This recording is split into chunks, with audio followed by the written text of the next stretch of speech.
आणि अधिकाऱ्याकडे पैसे नाहीत, 1 रुपया 2 रुपये देऊन तुमच्या मदतीनं जमा नाही.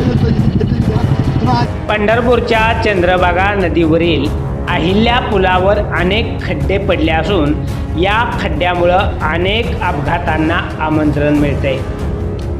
याबाबत वारंवार आवाज उठवणारे पंढरपुरातील धडाडीचे समाजसेवक सूरज राठी यांनी आज चक्क अहिल्या पुलावर प्रवाशांकडून भीक मागून या प्रश्नाकडं प्रशासकीय अधिकाऱ्यांचं लक्ष वेधण्याचा प्रयत्न केला आहे.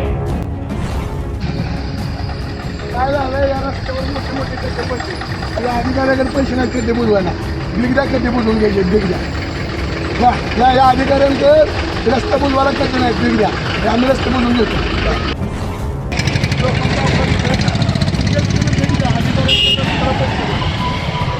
बिगड्या सगळे पैसे अधिकाऱ्यांना लिहून देणार आम्ही, कारण खड्डे बुजवायला यांच्याकडे पैसे नाहीत. आज भीक मागायची वेळ जनतेवर येते.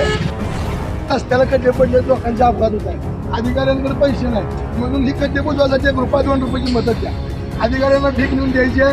तुम्हाला होणारे त्रास, तुमचा किती होणारा त्रास, गाड्यांचं होणार नुकसान.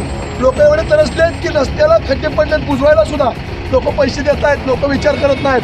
तरी सुद्धा या नालायक अधिकाऱ्यांना जाग येत नाही. तुम्ही कधी कधी बुजवणार आहेत.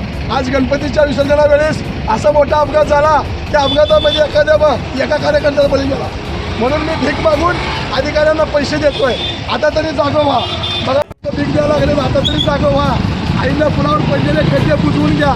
लोकांची एवढी मोठी हालत होते. ह्याच रस्त्यावरून अनेक लोकप्रतिनिधी जात आहेत. मी वारंवार अहिल्या पुलाच्या बाबतीत आवाज उठवलेला आहे. अनेक वेळा खड्ड्यांची पूजा केलेली आहे. अनेक वेळा इथं बसून अर्धनग्न आंदोलन केलेलं आहे. तरी सुद्धा या पंढरपूरच्या अधिकाऱ्यांना जाग येत नाही. म्हणून आज अशा पद्धतीनं मी या ठिकाणी अधिकाऱ्यांचं स्वागत करतोय की तुमच्याकडे पैसा नसेल, अहिल्या पुलावरती पडलेले ते खड्डे बुजवण्यासाठी तुमच्याकडे निधी नसेल किंवा तुमच्याकडे यंत्रणा नसेल, या अशा हलगर्जीपणामुळे अनेक लोकांचा बळी चाललेला आहे.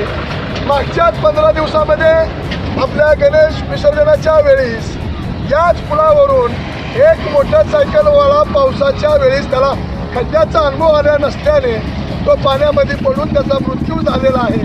माझ्या अधिकाऱ्यांना विनंती आहे, तुम्हाला भीक मागून मी पैसे देतोय का तर जनतेचे होणारे हाल हे कुठेतरी थांबले पाहिजे.